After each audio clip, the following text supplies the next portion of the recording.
What is up? What is up, world? What is up, FightHype family? What's up, boxing fans?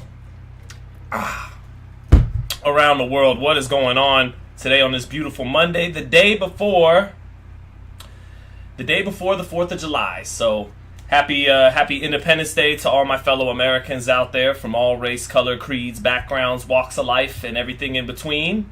And a couple technical difficulties right now because we're going to take a look at some of what Jermell Charlo's been saying about Canelo Alvarez now that fight's official for September 30th.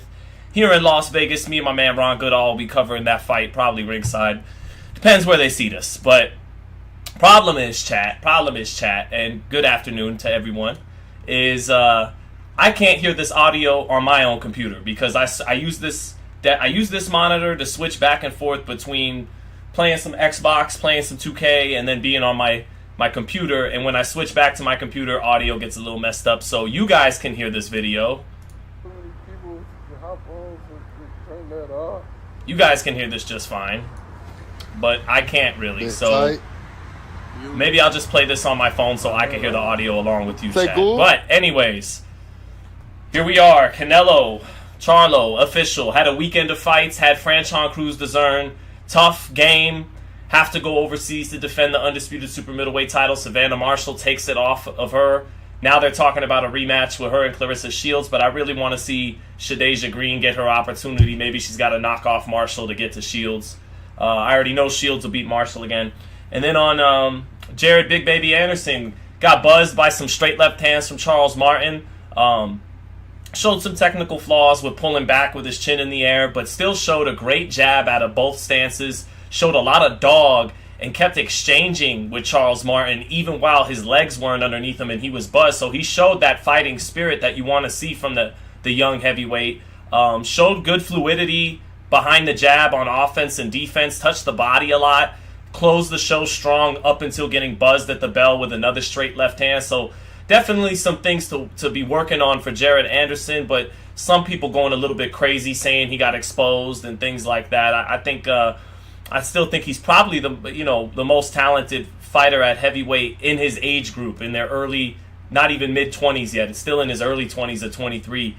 Other prospects like Jalalov, that's a grown man. That's a guy almost 30 years old already. So it's not fair to fully judge Jared Anderson yet in his first big test at heavyweight, and he did pass it. So then we also got Virgil Ortiz and Jaron Boots Ennis fighting this Saturday. I'm gonna touch more on that later on, or maybe even on a separate live during the week. But maybe the boxing angels. I don't like to call them the boxing gods. I don't want to get blasphemous with it. But the boxing angels may really have it in the cards for these two to fight each other at some point after all. Virgil Ortiz and Boots Ennis. Because what's the chances they're fighting on the same night on separate cards? So maybe the boxing angels are beginning to preordain those two meeting for the future supremacy at welterweight. But the man of the hour today is Jermell Charlo. What's up, that dude? Lee Bruce saying dude lost to Tony Harrison. He did, but then he knocked him out in a rematch.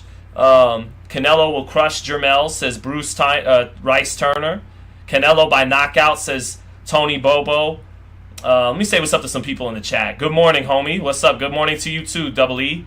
The Entrep Man says greetings from the Philippines. Happy 4th of July to you guys. Indeed. If you preferred to celebrate independence more on June 18th last month, that's cool too. So why is Jermell fighting him and not Jermall? Jermall been begging for that fight for years, man. I don't get it. Well, it's been reported. No one knows anymore in boxing unless you really hear it from, unless you really are talking to people behind the scenes. But it's been, speculated, reported in some areas that Jermell Charlo could have had the fight but passed on it because he knew 2+ years of inactivity gave him the worst chance possible of actually winning that fight. So then little brother Jermell, undisputed 154, stepped up to the plate and said he'll do it. So let me go ahead and pull up this video and watch it alongside you guys, and let's take a look here. I'll pull it up here on my phone so I can hear it. It's not you. It's your shirt. High Tech Studios here in Las Vegas, Nevada, ladies and gentlemen. Let's go. Look. Wow. No. Say, man, I gotta answer some questions, man. No. Say, man. What we gonna? Yeah. Don't get to me. Don't piss me off. Don't piss me off. I just let y'all see. When I go there, then y'all go there. Say, man. Why they don't make Canelo fight undisputed? Tag Eddie Hearn. Undisputed versus undisputed. Fuck it. I'm 150. I gained a little weight. Yeah. I mean, he's a big 154, so. Kev, I got you, Kev. Telling me about Canelo. Not Eli, Kobe. Canelo. Like, nigga, don't fuck with me, nigga. Like, for real, let me show y'all what it is. Why y'all don't make Canelo versus Charlo? Why not? Fuck y'all talking about, nigga. Somebody put that shit together. Little Charlo will fight anybody. Nigga, I ain't never done no smoke, nigga. Why not? Well, because technically you were supposed to fight Tim Tszyu. You kind of agreed to that in contract, and Canelo's kind of supposed to have fought David Benavidez. That's kind of the fight. But just to answer his question, why not? You know, that was technically why not, but undisputed versus undisputed, I'm all for it. Let's go. Yeah. Undisputed versus undisputed. I'm down. Let's see it. That could be a big thing. That could be a big thing in boxing. Yeah, lie, man. That's my favorite line of the video. Hold on. That could be a big thing in boxing. It could be a big thing in boxing. That's my favorite line of the video. Yeah, lie, man. Come talk some shit. Come talk some shit. Get on there. Get on there. Oh, yeah, my nigga live. It could be a big thing in boxing. You know? It's not the craziest idea in the world. Undisputed versus undisputed. It could be a big thing in boxing. I like Jermell Charlo, man. I like Jermell Charlo. Proud American, Jermell Charlo. Okay, I got a super chat to get to before we keep going. Hold up. What's up, Marvelous Herb? Been busy. Top-notch analysis as always. I'm on board with FightHype. So who wins and why? Canelo Charlo. Well, we're going to keep taking a look at it, but I do think Canelo will win this fight. Charlo has my favorite style in boxing. It's a style that, because the two best fighters in the sport for a decade were Manny and Floyd, and Manny was this unorthodox, the bakbak, what they call it in Tagalog in the Philippines, right? I got some fans in the Philippines in the chat. The bakbak, a translation into like it doesn't literally translate into street fighting, but that's kind of the style. It's called bakbak in the Philippines. That wild, in and out, explosive, unorthodox, typically southpaw more often than not style that Manny made great with his gifts, with his incredible gifts and speed and feet, incredible gifts and speed of foot and hand, and punching power with that left hand, crazy angles. And then Floyd Mayweather on the other spectrum, being a pure boxer, the most brilliant defensive fighter in boxing history, alongside, Sweet Pea Whitaker and a few others.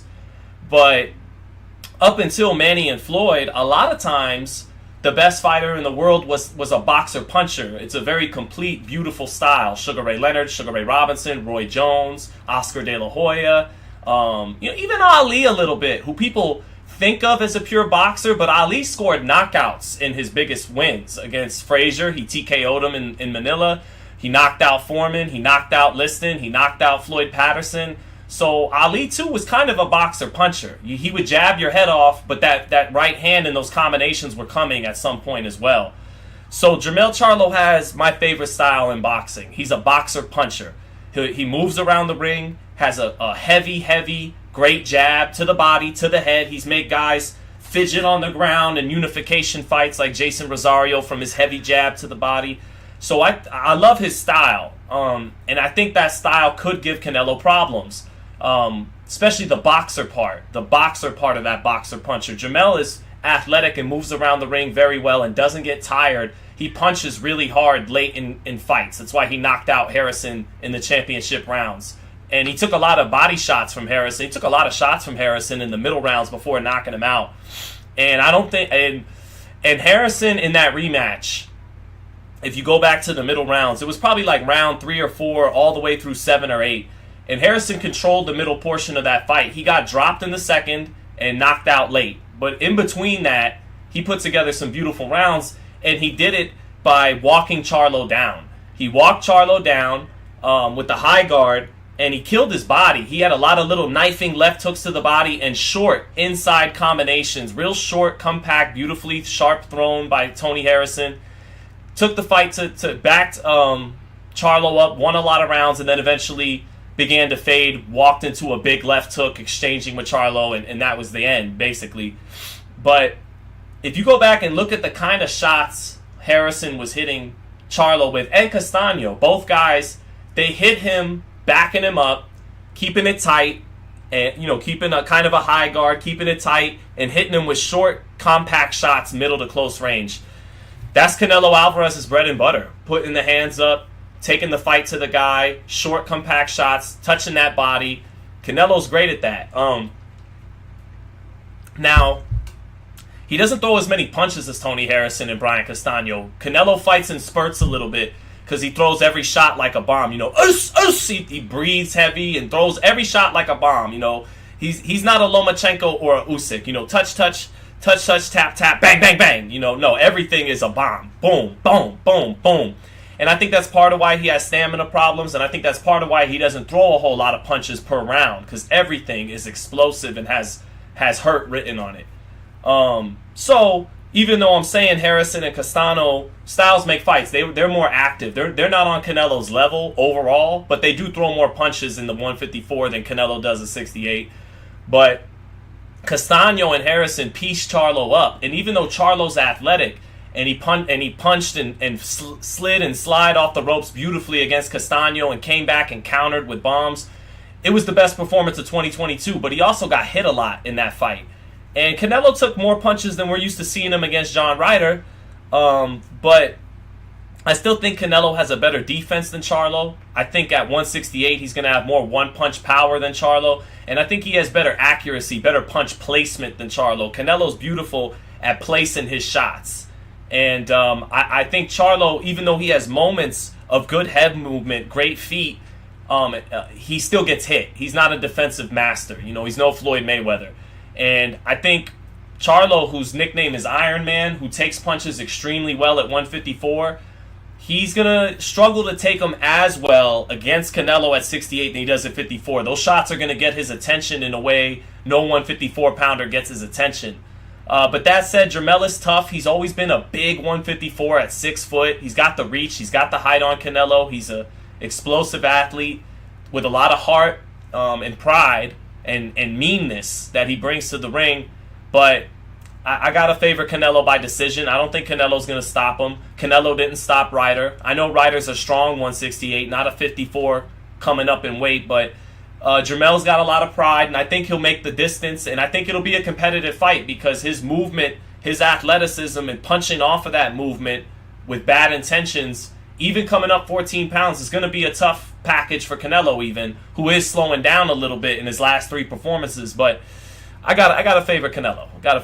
That's a long-winded way of saying I do favor Canelo by decision. Mikel Coronado says, bro, Charlo sisters are B-level at best.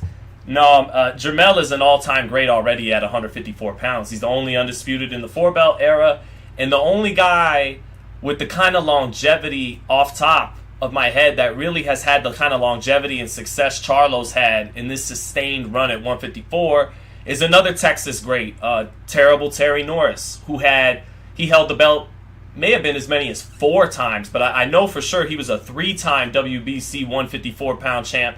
And between those 3 reigns, he had 15 or 16 title defenses. Jermell's had about 8 or 9 and won most of them, all but one, against Austin Trout by knockout. So he's an all-time great at 154. But a lot of us did want to, I won't speak for everybody. I did want to see the Tim Tszyu fight, and I do want to see Canelo fight Benavidez. So undisputed versus undisputed is great and all, and I am definitely looking forward to the fight. But I don't want to slight Tim Tszyu and David Benavidez by not acknowledging that they were kind of ducked each by this fight. And you got to do what you got to do. If you can make more money, or if it makes more sense for you personally, sitting in Jermell Charlo or Canelo Alvarez's seat, then you got to do what you got to do. You don't live and fight for guy on FightHype talking, you know, and the fans. You do, and I grasp that. But from where I'm sitting, which is, you know, journalist / fan, hardcore fan, you guys did kind of sort of duck the toughest fights in your divisions to fight each other. But it also is called prize fighting. So go and do you, fellas. I'm looking forward to the fight. And I think if Benavidez could get past Morrell, and you know what's tough for David Benavidez now is there's no guarantee he fights Canelo. There was reports by ESPN Deportes, shout out to my man Chava, Salvador Rodriguez, for breaking that the plan for the 3-fight deal, and I said this when the 3-fight deal was announced, it may not include David Benavidez at all. Canelo may want to fight Jermell Charlo, and then hope that Errol Spence beats Terence Crawford and then fight Errol Spence. That's going to bring criticisms from the hardcores, from the business people, from the suits. It'll make everyone involved a lot of money so they could care less, but from people who just, you know, care about the sport of boxing and sometimes disregard the business side of it, the fuck are you doing? Everybody knows Benavidez for the last 3 or 4 years has been the best fight at 168 pounds, and you're trying to fight junior middleweights, and welterweights moving up? What are you doing? Being smart, you know, so we'll see, but we shall see, you know. I don't hate the fight. I actually really like the fight. I'm really blessed to have a seat in the house to watch two of the best fighters of this era get it on, but I'd be remiss by not admitting the other side of it. Oh, shout out to Joan Guzman. There's Joan Guzman right there. Maybe the greatest Dominican fighter ever. Out here chilling, man. In the pros. Thinking about some shit. Fuck it, nigga. That bitch can't beat me with that shit. His last performance, that bitch can't beat me. Yo. Can't beat me with his last performance, but Mel, he's going to come more correct than he did for John Ryder. He just is. That was a homecoming, literally the definition of the kind of fight you're just not at 110% for. There's no excuses at the top. You know, Floyd Mayweather, Roy Jones, just to name two. You could put him in there against Derek Harmon or Eric Harding, or for Floyd Mayweather, Henry Brucelis, or an old Sharmba Mitchell. They're still going to go in there and get the stoppage and perform. And Canelo didn't get the stoppage. He hurt Ryder a million times. So I'm not making excuses for Canelo. It wasn't his best performance. It's one of his flattest performances despite winning every round. But, Jermell, I can pretty much guarantee you he's going to be sharper for you than he was John Ryder. That's all I want to realize. I just want to show a little bit of y'all that I do exist. Motherfuckers, stop playing with me. Stop playing with me. Eddie Hearn, go put that Charlo shit together. The other Charlo gonna get him. I don't give a fuck. I already accomplished it all. He really didn't give a fuck. He wasn't even on that. Canelo's got to come to PBC. Canelo got to sign with Al, which he did. He didn't even wind up needing Eddie Hearn. But this shows how much Jermell really wanted the fight. He's like, let's work with Eddie Hearn. Let's do what it takes. I'm serious. I want the fight. And as it came to pass, the truth shall come to pass. He wasn't just barking. When an opportunity presented itself, realistically, he jumped at it and took it. Shit, that hand get right, nigga. It knock him out and come back and knock the other motherfucker out, because that's all the way I won. I'm only destined for what I did. You feel me? I won. Hold on, let's say something. It's the day before the 4th of July. We are not here to hate on the chances of Jermell Charlo. I'm picking Canelo, but I'm not here to hate on my fellow American daring to be great, jumping up 14 pounds the day before Independence Day. Shout out to Jermell Charlo. What up, nigga? Kel says something. Kevin, I gotta get out of here. I hope he brings the flag again, like he did for Castano. Yeah. Cause I really would say some shit. We don't need race wars, but a national rivalry, USA versus Mexico. Let's go, Mel. Shit. I'm just kidding. But healthy, respectful national rivalry. I don't know why. I mean, I heard Danny Garcia fighting us like he lied. I'm finna win only in best this year. Huh. Oh, I see. Big time. What you think? God damn. I'm cooking up some sauce over here. I'm strong as fuck. I train every day. Don't stop playing with me. Yeah.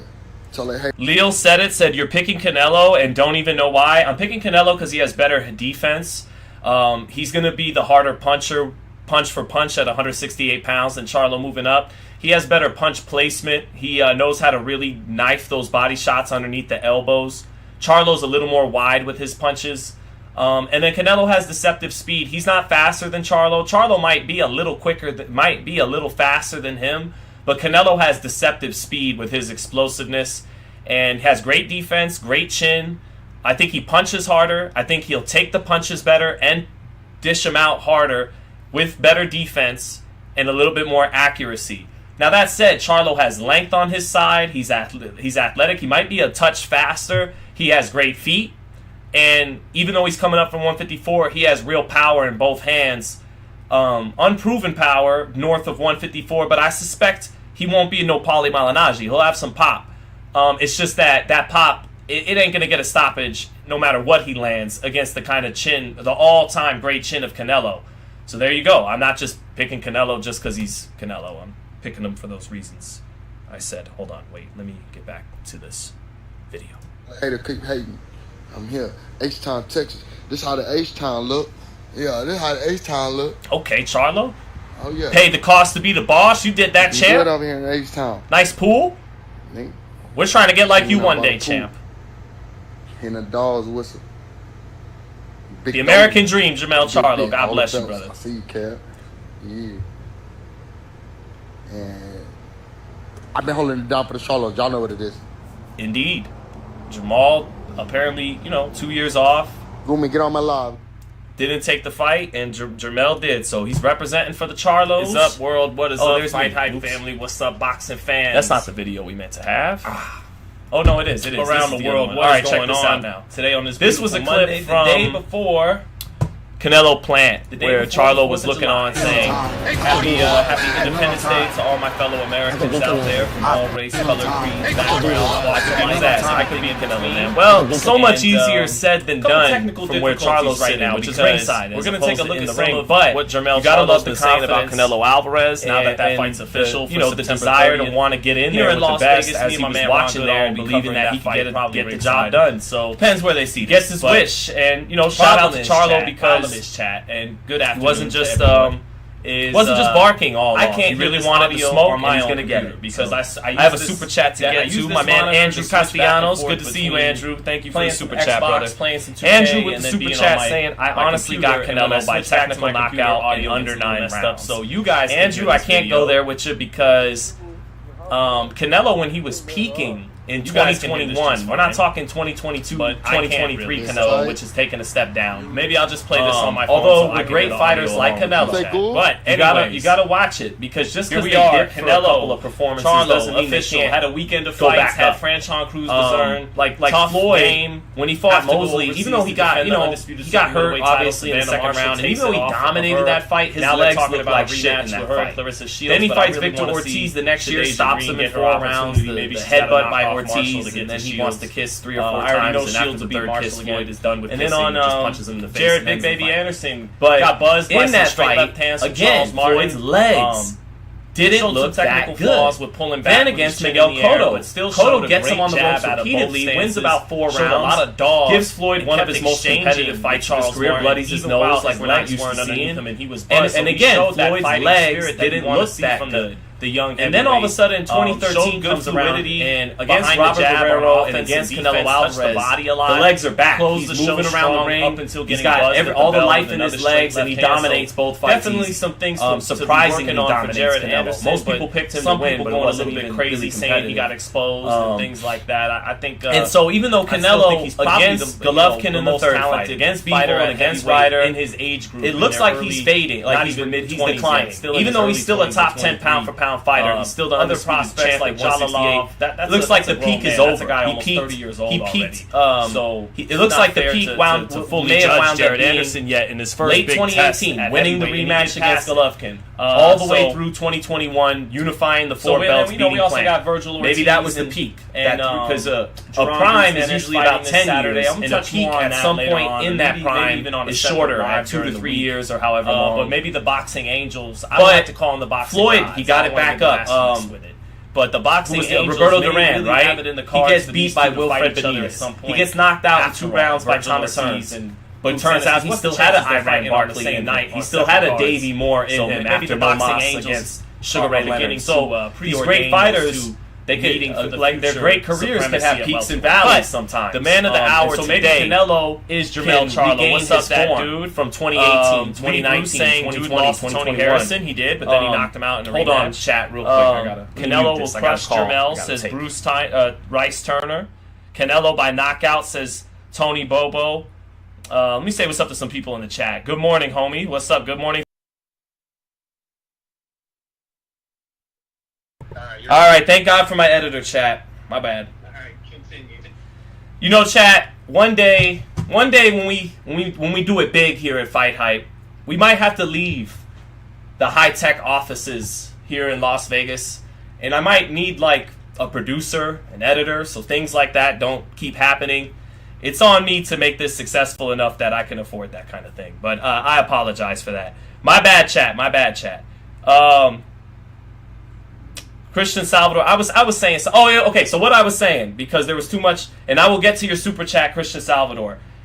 What I was saying, chat, I apologize, is that just because Canelo hasn't looked the same his last 3 fights, against Golovkin the 3rd fight, against Bivol and against John Ryder, doesn't mean he can't turn it back and look like peak Canelo. I was saying in the middle of all that awful audio in the background, you know, Canelo may have peaked from the 2nd Golovkin fight all the way through Caleb Plant. That would be late 2018 to late 2021, a 3-year peak, which is usually about how long a peak would last in sports.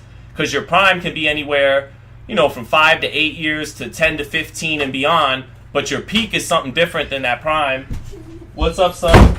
What's up, son? See, we're getting all kinds of distractions, but your peak, son, your peak is shorter than your prime. All right. Come on. All right. Come on, Papa. Like Kobe's prime. You're ridiculous. Go ahead. Bye. So, because like Kobe in the NBA, his prime was probably the 99-2000 season up until he ruptured his Achilles in 2013. But his peak, 2003 to 2008, or 2001 to 2008. It's shorter. So, even though Canelo's dipped from his peak, the last 3 performances, you know, he might be able to pick it back up, like Roberto Duran. Duran lost to Wilfred Benitez. He got knocked out in 2 rounds by Tommy Hearns. He has the no mas fight with Leonard, and everyone thinks he's done, but he still had a Davey Moore in him. He still had an Iran Barkley in him. Floyd Mayweather, even while winning all his fights, he had 3 fights where his legs started to look gone a little bit. He beats Mosley. He dominates him after getting hurt by the right hand in round 2, but even though he dominated after getting hurt in the 2nd round, his legs didn't look good. There wasn't Freddie Roach was saying his legs are shot. Then he knocks out Victor Ortiz in 4 rounds. Victor Ortiz, infamous headbutt, tries to kiss him 3 or 4 times. Floyd, after the 3rd kiss, says, all right, enough's enough, and knocks him out with a 2-piece. But his legs were pretty flat in that fight. He didn't bounce around the ring a lot with lateral movement. Same thing with Miguel Cotto in the next year in 2012. Cotto pinned him on the ropes repeatedly, gave him one of his most competitive fights, won about 4 rounds, bloodied his nose. And it looked like, okay, Floyd's still in his prime. He's still the best fighter pound for pound, but his legs aren't what they were. They're not Pretty Boy Floyd legs. And then all of a sudden, against Robert Guerrero and Canelo in 2013, he dominates both of them, and his legs are back, and they look great. So even though Canelo slipped his last couple fights, he could still turn it back a little bit in a big fight against Charlo. So yeah, we'll see. But Christian Salvador, thank you for the super chat. Christian Salvador saying the fight is a lot closer than you think. My take, I have Jermell over my boy Canelo. I don't think it's a not competitive fight. I think it will be a competitive fight. I think Charlo will have his moments, and I don't think Charlo gets stopped. Someone said that Andrew Castellanos talked about he's got Canelo by a TKO in 9 rounds, but it took Canelo in his peak, when he was at his very best, 9 rounds to get Billy Joe Saunders out of there. And Billy Joe Saunders, even though, you know, he was a 168-pounder before that fight, he wasn't coming up like Charlo. He's just not as good a fighter as Jermell Charlo. He's not as disciplined and not the athlete and not as well-conditioned as Jermell Charlo. He doesn't, and he doesn't have the pride that Jermell Charlo has quite. I think Jermell's just a better fighter than Billy Joe, even with Billy Joe having fought at 68 and Charlo never did. But that being said, Canelo, it took him 9 rounds to get Billy Joe out of there, and Charlo's better than Billy Joe, and Canelo's not the fighter right now, hasn't shown us in a year and a half that he's that fighter that stopped Billy Joe. So I don't think, so, you know, to answer Andrew Castellanos' super chat, I don't think Canelo's stopping Charlo. I think this fight's going 12. Canelo right now was reminding me a little bit of Pacquiao after the Cotto fight, where Clottey, actually, Pacquiao, even though he stopped getting knockouts after Cotto, against Clottey and against Margarito, that was still vintage Pacquiao. It's just they held up. They were big. They were really big welterweights, and even a super welterweight in Margarito's case. But then around the third Marquez fight, the Tim Bradley fights, the Chris Algieri fight, and onwards, he would hurt these guys, drop these guys, but not get any knockouts anymore. And that's what looked like Canelo was at against John Ryder. Hurt him over and over, hurt him almost every round, dropped him 3 or 4 times, but couldn't get him out of there. So even though John Ryder is a natural 60, I don't see Canelo stopping Charlo, but I do see him winning the fight. He's got the better upper body movement. He's a little more accurate than Charlo. Punches harder. I think at 68 he'll punch a little harder. Charlo has great punch resistance. He's never been down, but 154-pounders have buzzed him and hurt him, like Castaño, like Harrison in the 9th round of their first fight. So Canelo can hurt him. I don't think he'll stop him. And I think Canelo's going to win a decision, probably 116, 112, something like that, in a competitive fight, but a fight that Canelo clearly wins. That's my early prediction. But, yeah, I don't see it. Again, I'm sorry I killed y'all with that audio. I'm sorry, y'all. Beautiful moment. God bless your family. Thank you, brother. Raider Reaper giving a shout out to my son, Little Sean, Little Leonardo. Keep your chat visible if you can. I got to find a way to do that. I got to find a way to keep the chat visible. I'll figure that out through OBS. I know viewers dropped from 422 to 268 because of the audio issue. That's what I get, guys. That's what I get. That's on me. I got to make this show so hot that I get the money to start paying people to give us more production value. Even though this is as high-tech as it gets. We got the 1998 Sega Dreamcast in the back with the 30-year-old television to play it on. You know, don't get me wrong. It's extremely high-tech here in Las Vegas headquarters, but an upgrade is inevitable at some point, thank God. 619 Cali Factor, thank you for the super chat, saying, I'm rooting for Charlo, but jumping up from 154 to 168 is a huge jump, and Charlo is coming off a hand injury, so I got Canelo by decision. I agree with you. I agree with all your points. It's just a tall ask, even for an elite, undisputed champion like Charlo. Canelo's fought twice since the last time Charlo fought last May, and yeah, so Canelo's more active. Canelo's even actually a little younger at 32 versus Charlo at 33, but Canelo's got a lot of wear and tear. You mentioned Charlo's hand injury. Canelo's had knee injuries, hand injuries, and then just the wear and tear of 70 professional fights and 70 professional fight camps. Charlo's had about a little less than half that many, about half the amount of pro fights as Canelo. The advantage for Canelo is that he's fought much better opposition than Charlo, so he's the much more experienced fighter at the highest level. The consequence, the con, is that he has a lot more miles on the odometer, a lot more wear and tear than Jermell Charlo. I mean, just look at Jermell Charlo. He's 33 but looks 25. You know, he's a very fresh. You almost consider him a fighter in his 20s with how fresh, the lack of punishment he's taken. Hasn't had a million fights, only about 35 or so. He's had 36, 35 and 1 with 19 knockouts, but 8 knockouts in 9 of his title fights that he's won. So he's become a knockout artist at 54. Shout outs to Derek James for that, because before Derek James got to Jermel Charlo, he was always this big athletic 154, but he'd go the distance and barely beat guys like Vons Martirosyan, barely beat Demetrius Hopkins, the nephew of Bernard Hopkins. Then he gets with Derek James, starts knocking motherfuckers out. So, good stuff. So, someone said Canelo's a PED cheater. If he is, he's not alone. He's not alone. And if he is, then Charlo should take it too and do whatever Canelo does to get past the test. Because even playing field's an even playing field. I either want both fighters on it or both fighters off of it. Either give me Ali Frazier, 2 clean fighters, or give me Pacquiao Marquez 4, 2 fucking dirty fighters, and they're just not getting caught for it. Who cares? I know that's kind of terrible, but I'm being real. Hair in my mouth. Gross. Super chat. Oh, a fat one. Thank you, Andrew Castellanos, for the $20 super chat. My man dropping that money. Thank you, Andrew Castellanos. I really appreciate that. Sometimes I feel unworthy of such super chats.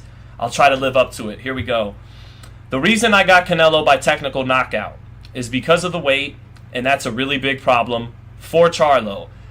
Good point. He will be light in the ass. Like Errol Spence keeps saying about Terrence Crawford being a former lightweight, Charlo compared to Canelo, despite the height advantage, despite the reach advantage and the muscular frame, it's a lean frame. It's a lean frame. Canelo's got that thick-boned, thick muscles, heavy-set guy. And Charlo's more on the lean side, and so he could be, as they say, the old-timers in boxing, he could be light in the ass at 68 against Canelo. Andrew Castellanos continuing saying, also, Charlo isn't as active as Bivol or David Benavidez, which is Canelo's weakness, activity. That's a good point. Charlo fights in spurts too. That's what got him in trouble in the first Castano fight. Was Castano would control much of those rounds, and then Charlo would pull some of them out by fighting hard off the ropes, hurting Castano in the exchange, and kind of stealing rounds here and there in the last 30 seconds in spurts.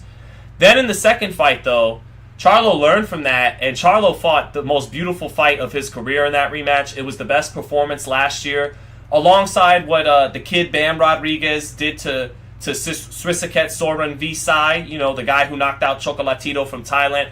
Those were the 2 best performances of 2022. What Bam did against the Thai fighter, Srisaket, and what Charlo did in the rematch with Castano. And in that rematch with Castano, he threw a lot of punches per rounds. But outside of that one rematch with Castano, even the rematch with Harrison, when he knocked Harrison out, he fought in spurts. He didn't throw a lot of punches per round. So that is a good point, Andrew Castellanos. And to your point, Charlo isn't going to keep Canelo off of him.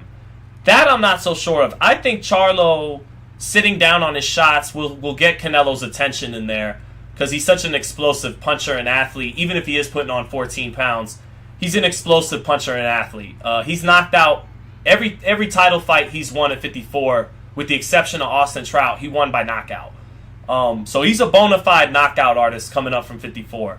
And a bona fide knockout artist putting on 14 pounds might no longer be a bona fide knockout artist, but he's still going to have enough power in his punches to get the other guy's attention. So I don't think Canelo will come in reckless. But I think Charlo will have enough to get Canelo's respect. But like you said, Andrew, he doesn't throw a whole lot of punches per round, Charlo, with the exception of the Castano rematch. And if he's going at a 40 punch per round pace with Canelo, now you're not pushing Canelo's gas tank. You're not making him uncomfortable. You're not making him gas quicker. You're not making him take as many rounds off. You're fighting at his pace. And it's hard to be as accurate and as good as Canelo, blow for blow. The only guy who could do that was Floyd. Outside of Floyd, Triple G had his best success outworking him behind the jab. Busy, bam, bam, bam, bam, bam, bam, bam. Lara, to my eyes, deserved a draw by pegging him with 1-2s down the pipe and moving off. But Charlo's more of a boxer-puncher than a pure boxer, like Erislandy Lara was at that time. So, yeah, he's not gonna, but then again, Charlo in that rematch with Castano threw a lot more punches per round. He'll have to do that maybe with Canelo.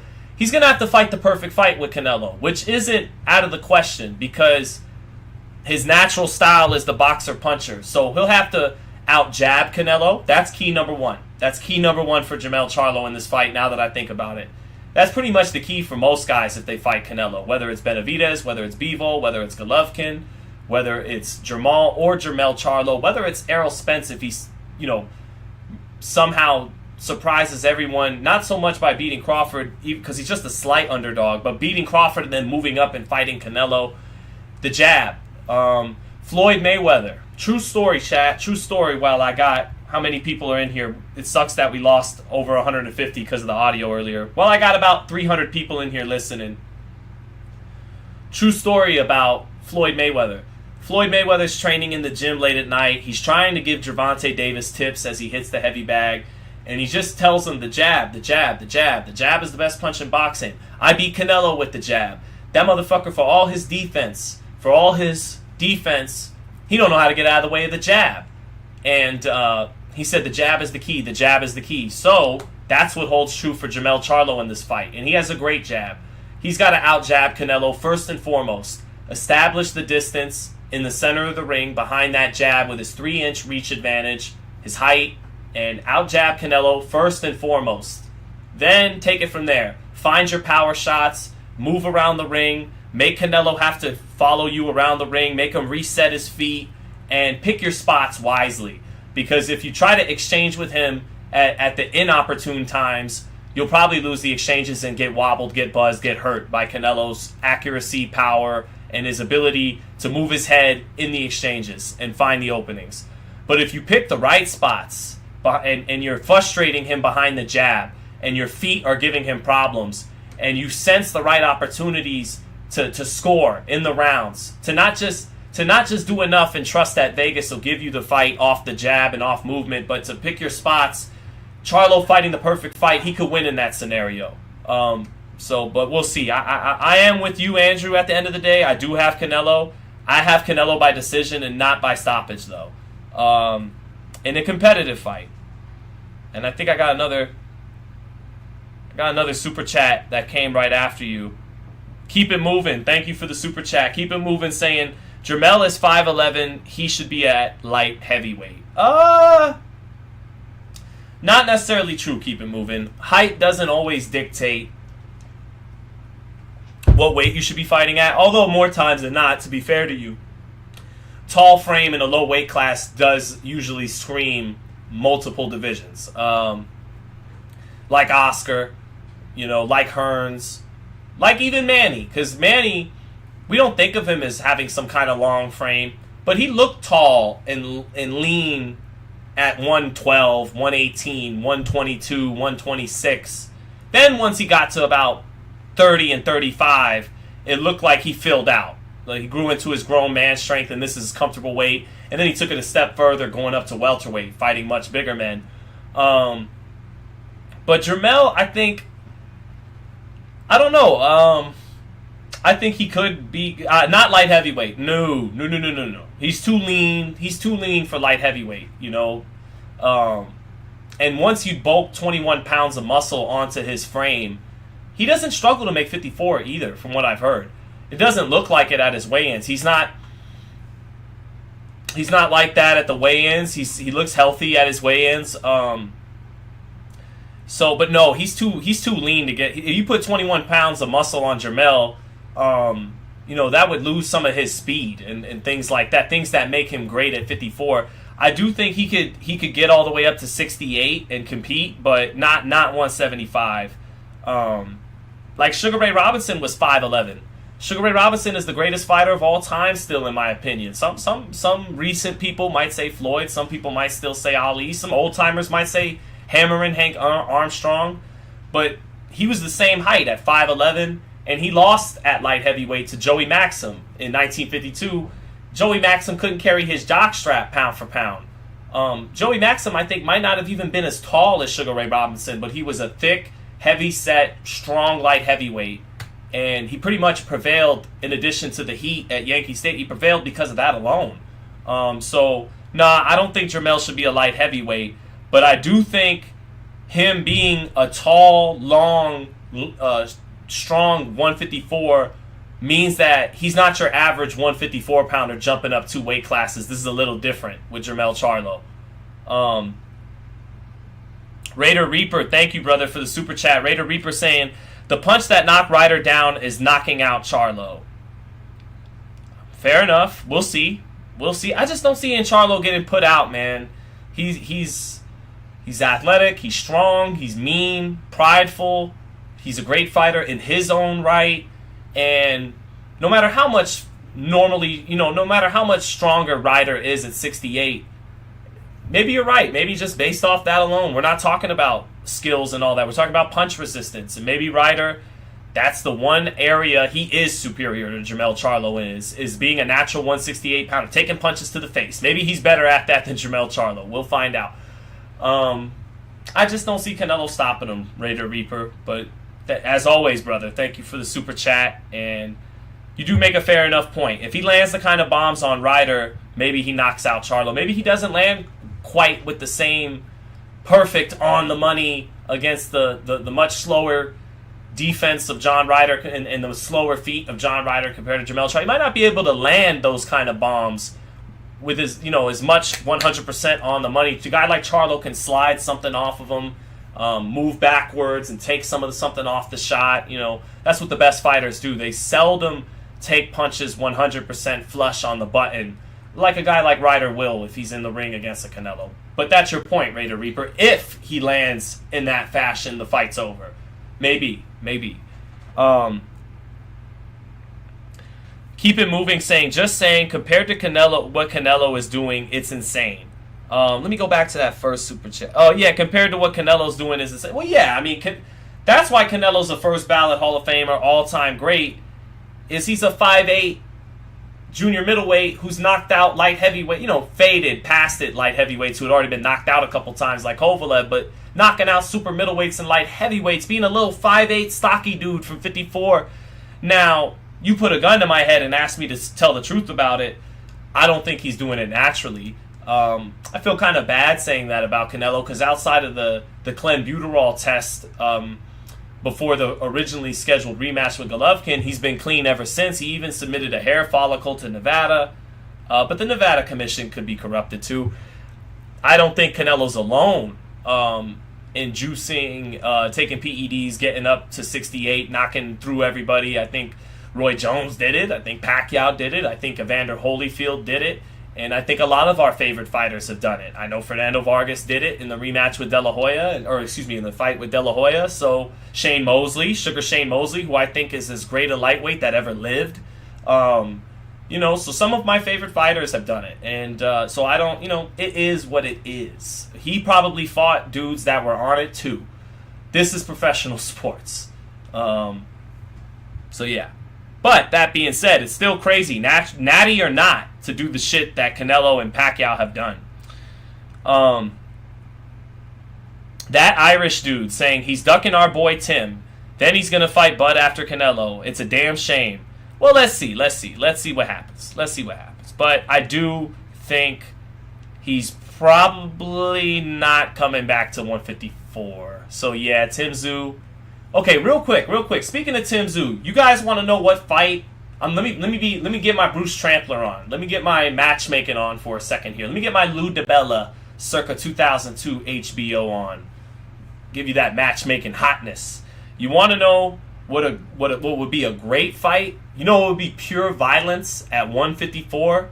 I'm talking like fight of the year kind of fight for Tim Tszyu at 154. Charles Conwell. Now, I get it. Tim Tszyu got bigger fish to fry. Charles Conwell has had a million issues outside of the ring with the business side. Not issues outside of the ring, personal or fucking up. I mean the business side, management, stuff like that, has prevented him from exposure and from fighting the best fighters at 154, even though he was our Olympian at 154.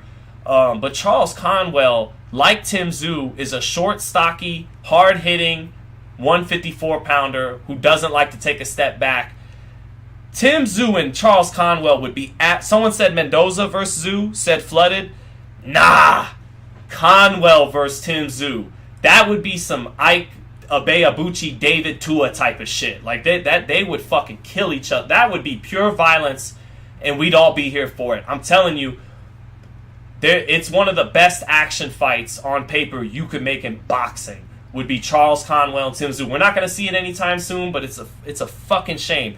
If you know you're boxing, that fight would be pure fucking violence.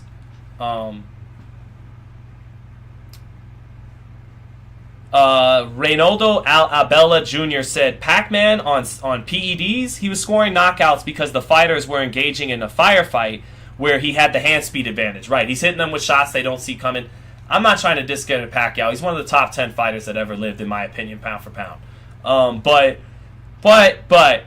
Reynaldo, in my opinion, you don't go from busting C-walks, you know, your legs going all over the place, from featherweights, from Marquez, from Morales, hitting you with Agapito Sanchez, from those guys hitting you with good shots, and you're doing all this, and then you're knocking them out with accumulation. You're hitting, you're a knockout artist, but it's not one-punch knockouts. And now you're starting to floor guys off one-shots like Cotto and Hatton, who had been stopped before. I know that, but that their punch resistance was compromised before fighting Pacquiao. But still, you're going from getting wobbled all over the place from featherweights to fighting full-fledged welterweights. And when they hit you, Cotto with that big heavy left hook, and he hits him, he goes, "Come on, let's go." Like, damn, he's on some shit. And then 20 seconds later, after eating a left hook that has knocked out middleweights like Martinez and Daniel Gill, and taking it like nothing, and then 30 seconds later, hitting him with an uppercut, and Cotto getting hit like, oh my God, what the fuck did I just get hit with? Same with Shane Mosley when he went down. Mosley was like, what just hit me? And that's a credit to the blinding speed of Pacquiao and that beautiful straight left hand, which was maybe the premier weapon of his era in boxing, the straight left hand of Pacquiao. But you don't go from getting wobbled by featherweights to taking full-flesh shots from welterweights and it not buzzing you, not affecting you in any way. And you don't go from being an accumulation knockout artist to start sleeping guys or putting them down with one-punch shots here and there. I mean, it's just odd to me. But yeah, and then Roy Jones. I mean, just look at his body against John Ruiz. Just look at Evander Holyfield, the difference between cruiserweight Holyfield and heavyweight Holyfield. Look at Shane Mosley in the rematch with Oscar De La Hoya, where he later admitted he was on PEDs. And so, yeah, man, I think some of the greatest Floyd, even, Floyd with the Thomas Hauser article about the drained fluids before Pacquiao. This, it is what it is, man. It is what it is. But my eyes are open.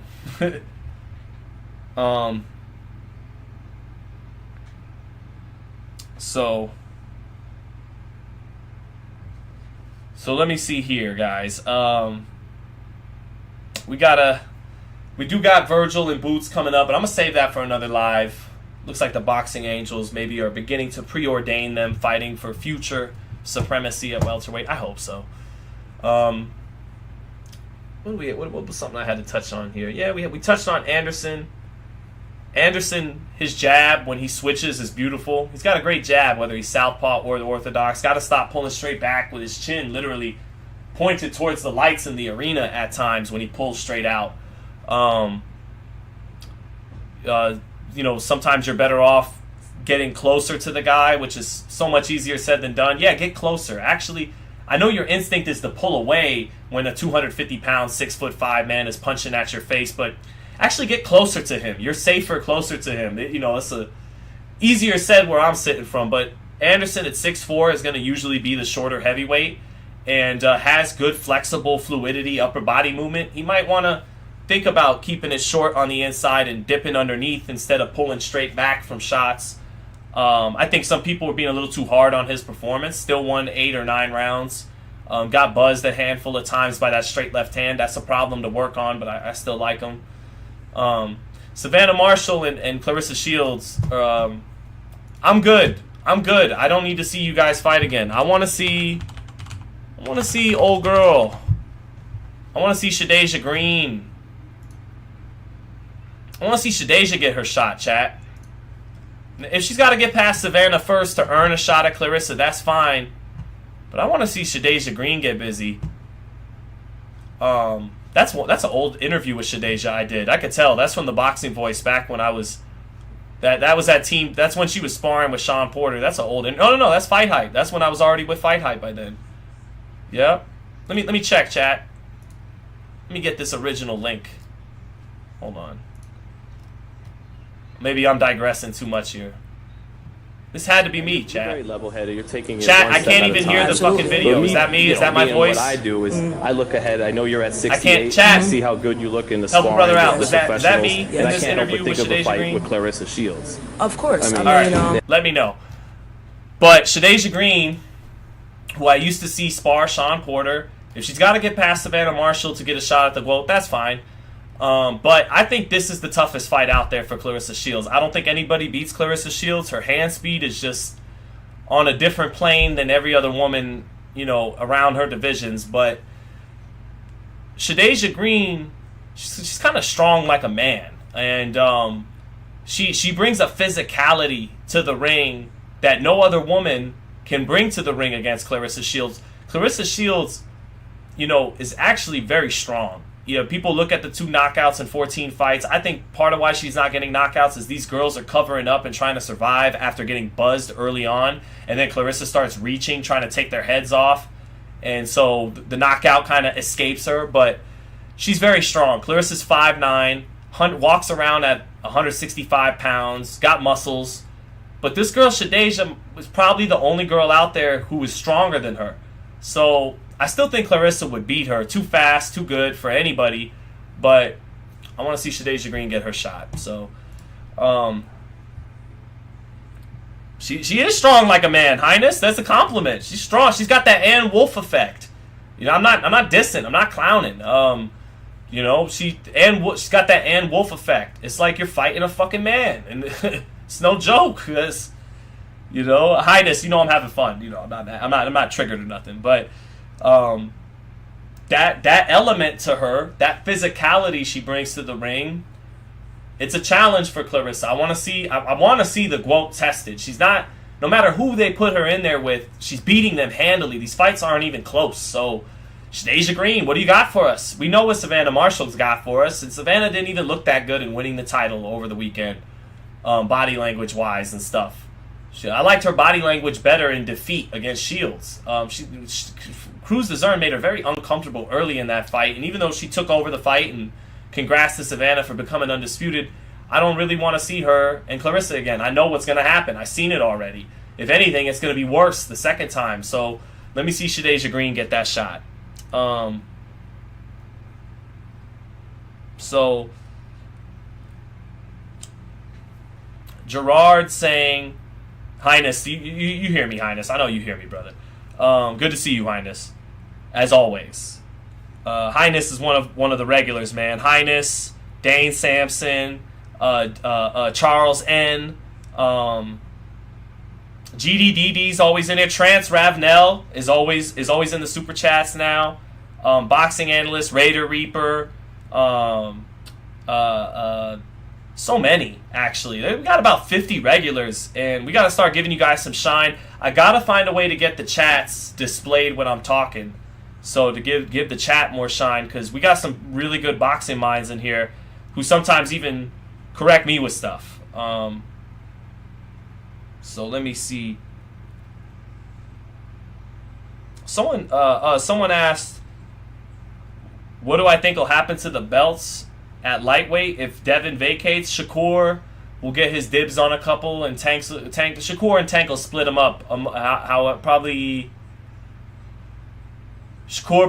it all depends. I'd have to take a fresh look at the rankings. But I just imagine they'll get split between Shakur and Tank.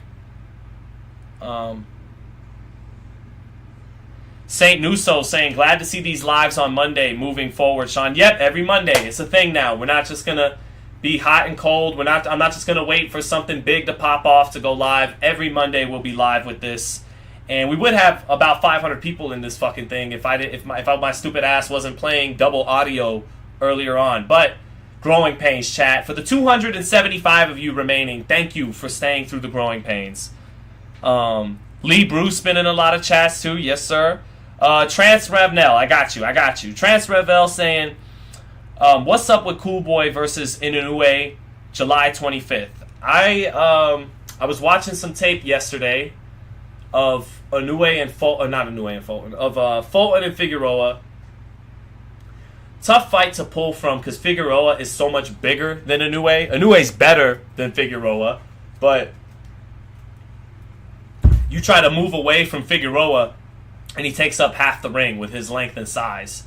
And it didn't look good for Fulton, the amount of times he was pinned on the ropes and had to eat body shots.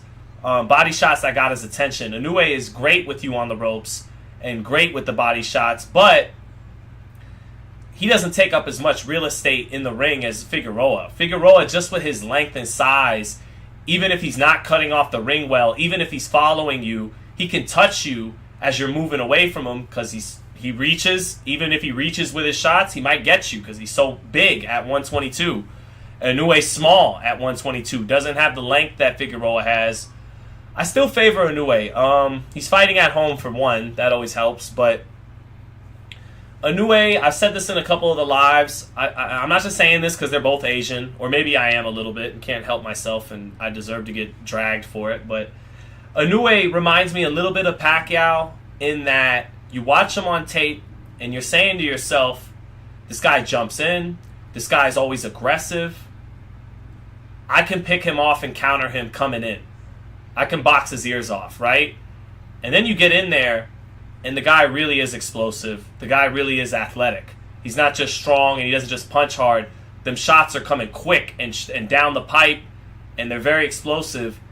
And like Pacquiao, even if you're a Keith Thurman or you're a Tim Bradley, and you are boxing his ears off in some of the rounds, he could make you lose rounds in 20 to 30 second spurts.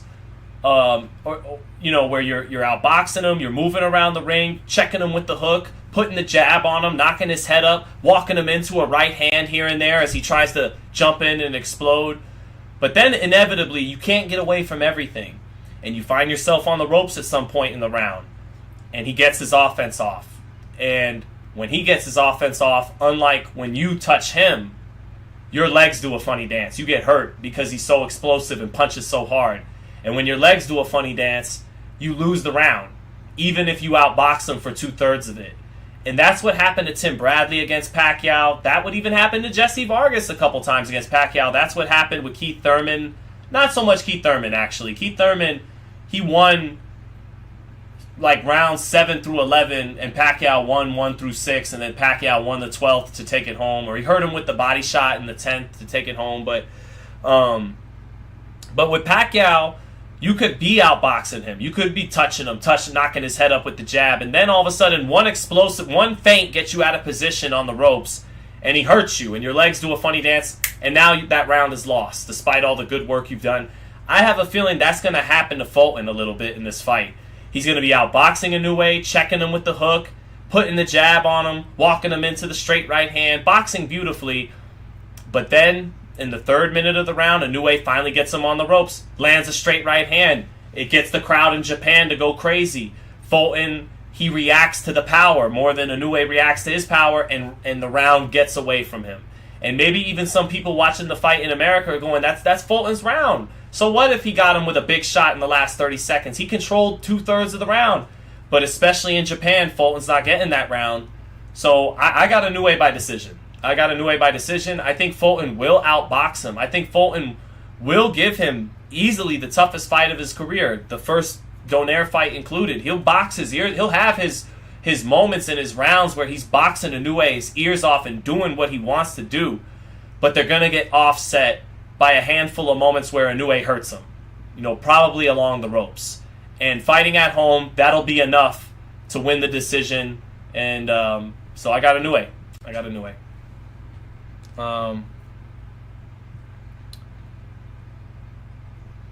So hope you appreciated the breakdown, Ravnell.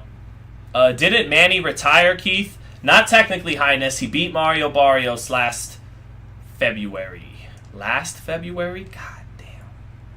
Last February? It's July. It's like the 4th of July, 2023, and Keith Thurman fought Barrios. Gosh, that's... Didn't he say he was going to be more active after that?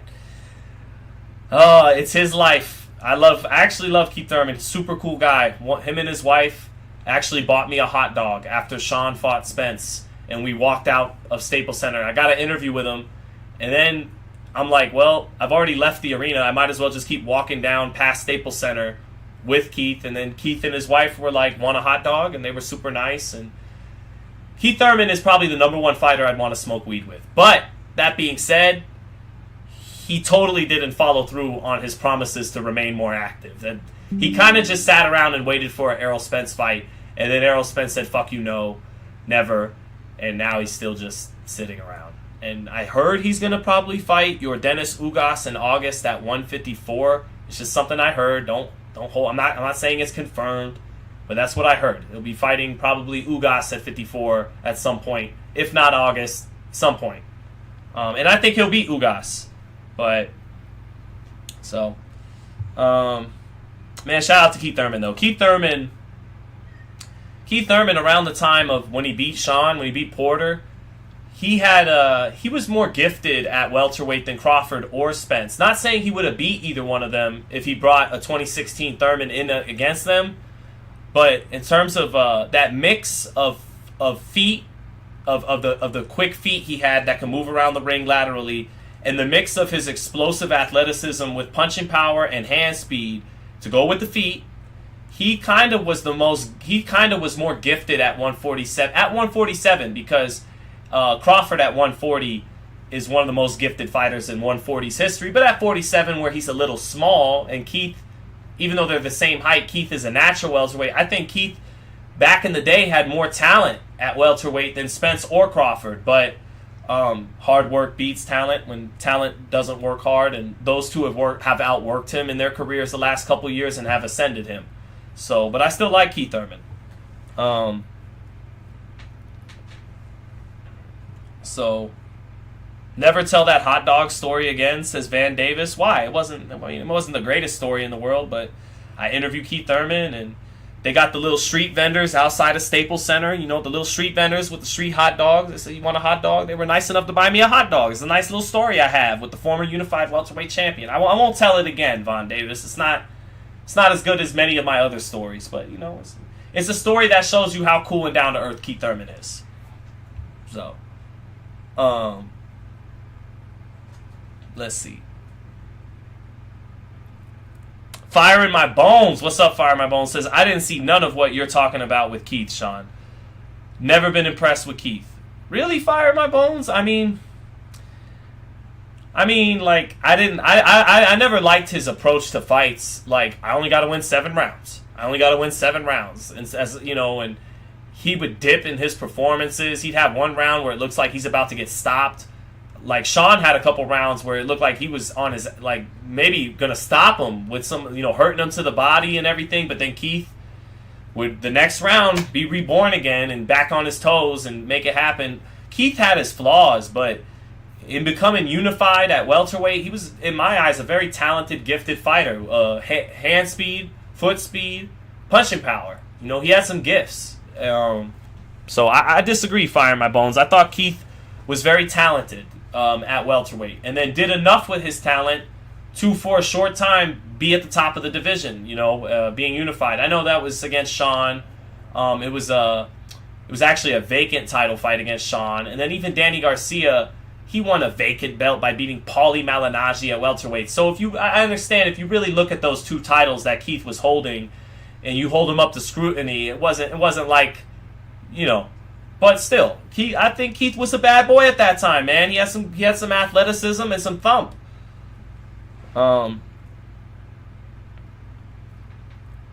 Tatted Up Boxing says, "What do I think Jermel's walk around weight is? I don't think anything higher than 175. I think between 65 and 75. I don't think he kills himself to make 54. He never has that zombie. He never has that drawn eyes, sucked in cheekbones look to him. He usually makes 54 looking relatively healthy. So I think his walking around weight probably around 170 pounds. So Canelo's walking around weight is like 185. So Canelo is 15 pounds. It holds up. He's 14 pounds heavier for weigh-in day. And when it's not weigh-in day and they're living life, he's about 14 to 15 pounds heavier. So Canelo's the naturally stronger man. he's the naturally stronger man. Saying he's the naturally bigger man is complicated because Charlo is taller and longer than he is. But he's the naturally stronger man for sure, is Canelo. Canelo's strong. Strong like he's fucking strong. When I saw David Benavidez, I was blown away at the punching power of Benavidez up close in Seattle. It wasn't the first time I'd seen it up close, but just seeing him get ready for Plant, I was impressed at the thump. And then I went to go see Canelo in San Diego a couple weeks later, and I said, holy shit, this little fight. I understand height doesn't dictate punching power, otherwise Mike Tyson would be 7 feet tall. But still, to see a light heavyweight that's really sucking down the super middleweight in David Benavidez, a tall, big super middleweight, and then to see Canelo, who started at 47 and 54, is 5'8", and to see just how hard that man punches in person is impressive. You know, Canelo can crack. Even if he's not stopping guys anymore, he can fucking crack. I skipped your super chat, Raider Reaper. My bad. Where you at? Where's Raider Reaper super chat at? Hold on.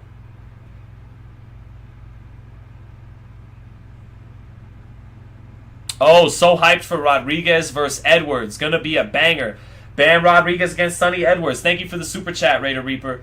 Yeah, I favor Bam Rodriguez. He's got the power. Now, power, that makes, you sound like a casual when the first thing you talk about is power, right? Because skills pay the bills. But I think they're both skilled. I think they both have great footwork, Bam Rodriguez and Sonny Edwards. Sonny Edwards is feisty. He's got a lot more than fighting for a title or to be elite or even pride and national pride and even fighting for the affection of Daniel Kinahan. The man is fighting for a date with Clarissa Shields. So the man has all the motivation in the world to prove the skeptics like myself wrong. But ultimately, Sonny's got a big heart but not a big punch. And he's up against this kid, Bam Rodriguez, who's incredibly skilled and can match the footwork brilliance of Sonny Edwards. But he punches so much harder. And the track record of Brits, I know Lee Wood got his revenge. But the track record of Brits against incoming Mexican and Mexican-American fighters, not the best. I got to give the edge to Bam Rodriguez. But the man is fighting. Sonny Edwards, I'm talking about, is fighting with a ton of motivation on the table. The man wants a date with Clarissa Shields. So, I can't underestimate him. But I think Bam beats him. So, let me see. I want to see both Charlos and Spence in this 3-fight deal. Why? Drool Titan LLC. Why don't you want to see David Benavidez get his shot? Why can't it be? Let me compromise with you, my friend. Why can't it be this Charlo, Spence gigantic if he could beat Terrence Crawford? Okay, Errol Spence, and then get that money, Spence and Canelo, Cowboy Stadium. Make it happen. Put on a show.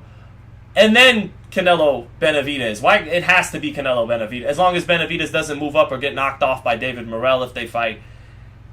Nah, man. Fuck both Charlos and Spence, man. Benavidez is the priority. The Spence fight is cool. If Spence can pull off the slight upset with Crawford. But, nah, man. Canelo and Benavidez. That's the fight. For me, at least. And it's my high production value show. So, let me see. Fire in My Bones says he want them angry cheeks. I got lost. Fire in My Bones. What are you referencing, brother?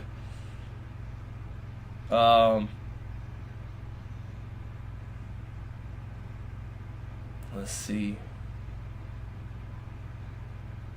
Doesn't. Marky Love says Canelo Benavidez is the last fight for his contract for sure. I don't know, man. They might. PBC and Canelo might ideally just want Spence to beat Crawford, and that's the priority, not Canelo and Benavidez. The priority might be Spence Canelo at 68 Cowboy Stadium. We got to see. If you're David Benavidez, in my opinion, you should be rooting for Terrence Crawford that night. Not out of any disrespect to Errol Spence, but you don't want Spence stealing your fight, bro. If you're Benavidez, I think you should be rooting for Bud Crawford that night a little bit. And if you're Canelo and Eddie Reynoso, maybe you're rooting for Errol Spence. We'd rather fight the welterweight moving up 21 pounds. That's our height, as opposed to the fucking 6'1" Mexican monster that throws a million punches. Yeah, so fire in my bone. Oh, he references Sonny Edwards. He wants to clap those angry cheeks. He's got her smiling, fire in my bones. He's already got her smiling. He's already got her to agree to the date. I think the man has made so much headway that if he loses a close fight and he's all bloodied and gives this great account of himself, he might get the date anyways, fire in my bones. That's how much progress Sonny Edwards got the game. He is literally showing us men confidence is a lot. I mean, the man is not the best looking man in the world. The man ain't the tallest man in the world. He probably goes up to about Clarissa's chest. But he's so confident, believes in himself so much that he's got Clarissa laughing and giggling on social media. You got to admire it as a man. Salute to Sonny Edwards. But let me see here.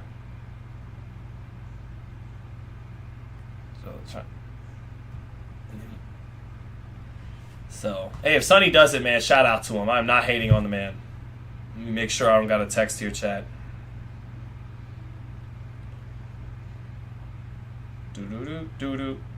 Nope, we're good. Trying to set up something with my man Tim Bradley. Get an interview in later. But alright, chat. I'm starting to lose a little steam. Starting to lose the blab. I'm gonna save the Virgil Ortiz Boots Ennis stuff for later. I'll give you guys a little quick one on Virgil and Stanionis. Want to see the most simple, easiest quick breakdown ever of a fight? I'm gonna do it. Let's do it.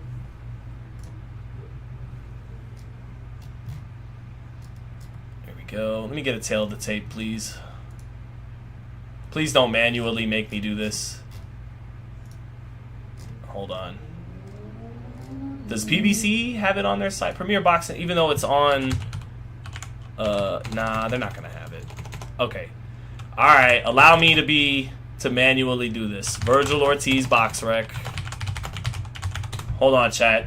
What was supposed to be the most simple and easiest breakdown is turning into a convoluted moment. Hold on. I don't know how to spell your name, bro. There we go. Alright.